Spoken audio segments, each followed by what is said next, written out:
In the vast, barren expanse of the Nevada desert lies a place shrouded in more mystery than perhaps any other on Earth. This is Groom Lake, more famously known as Area 51.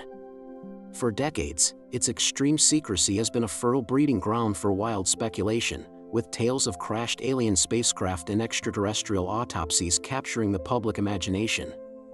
But what if the real reason for the secrecy isn't aliens, but something far more terrestrial, yet just as groundbreaking? To understand the truth behind Area 51, we need to travel back in time, to the height of the Cold War. The year is 1955, and the world is a chessboard of escalating tensions between the United States and the Soviet Union. The need for accurate intelligence on Soviet capabilities was paramount, and the Eisenhower administration was desperate for a way to see behind the Iron Curtain without triggering an international incident. The answer came from Lockheed's legendary Skunk Works division, a secretive group of engineers led by the brilliant Clarence Kelly Johnson. They were tasked with an impossible mission: build a reconnaissance aircraft that could fly higher than any Soviet fighter or surface-to-air missile could reach. This project was codenamed Aquatone, and the aircraft it would produce was the U-2. But to build and test such a revolutionary plane in total secrecy, they needed a location that was off the map, a place hidden from prying eyes. President Eisenhower authorized the use of a remote, dry lake bed in the Nevada Test and Training Range. The site, designated on maps as Area 51, was perfect. It was isolated, had a pre-existing airstrip from World War II, and was already part of a restricted military area. The salt flat of Groom Lake provided a natural, miles-long runway, ideal for testing an experimental aircraft with a delicate, glider-like design. The base was quickly established under the guise of a weather research facility, a cover story to deflect any unwanted attention. As U-2 test flights began, something strange started happening. Reports of unidentified flying objects, or UFOs, began to pour in from commercial airline pilots and local residents. Imagine being a pilot in the 1950s, flying your airliner at a then-standard altitude of around 20,000 feet. Suddenly, you see a glint of silver far, far above you, at an altitude previously thought to be unreachable by any man-made object. The U-2 spy plane operated at over 60,000 feet, more than 3 times the altitude of commercial jets of that era.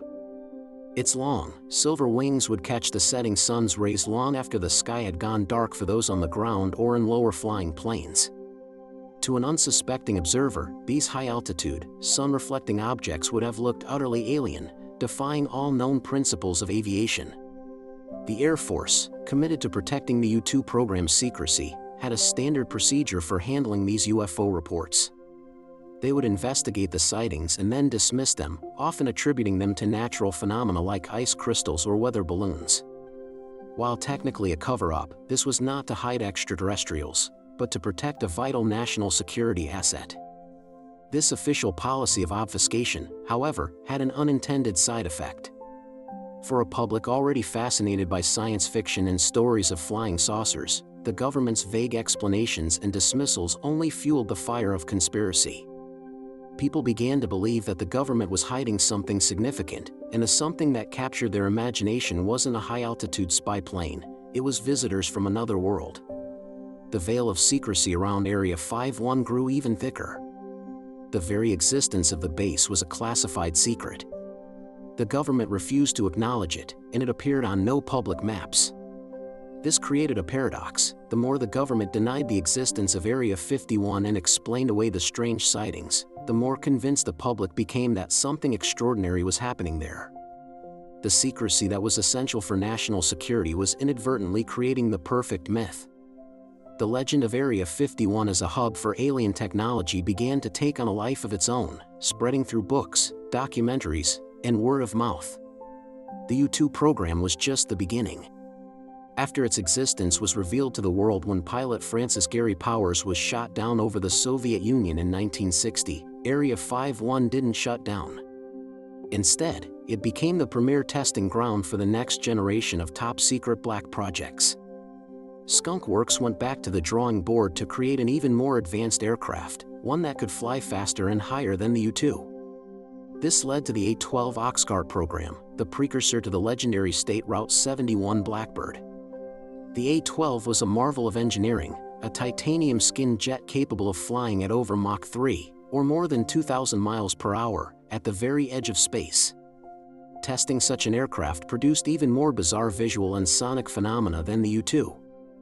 The A-12's unique shape, its incredible speed, and the sonic booms it created would have been completely unidentifiable to anyone who happened to witness a test flight. Again, the sightings were reported as UFOs, and again, the government denied everything to protect the classified program. The legend of Area 51's connection to aliens grew stronger with each new secret project tested in the Nevada desert. Later came the development of stealth technology. Programs like F-Blue, the prototype for the F-117 Nighthawk stealth fighter, were born and tested at Groom Lake. The F-117, with its bizarre, angular, faceted shape designed to deflect radar waves, looked like something straight out of a science fiction movie. Imagine catching a glimpse of this silent, matte black, triangular craft flying through the twilight desert sky. It would have looked completely otherworldly, reinforcing the belief that the base was housing captured alien vehicles. The government's need for absolute secrecy was the engine driving the conspiracy theories. Every denial, every no comment, every restricted airspace warning was interpreted not as a measure to protect cutting-edge military technology, but as a confirmation that they were hiding aliens. It wasn't until 2013 that the CIA officially and publicly acknowledged the existence and location of Area 51 for the first time, in a declassified report on the history of the U-2 program. Yet, even with this official acknowledgement, the myth persists. The secrecy was so effective for so long that it created a cultural phenomenon that is now too powerful to be undone by declassified documents. The stories of crashed saucers and alien bodies are far more exciting than the truth about advanced aeronautical engineering and Cold War espionage. The mystery is more compelling than the reality. So, the real secret of Area 51 isn't about little green men.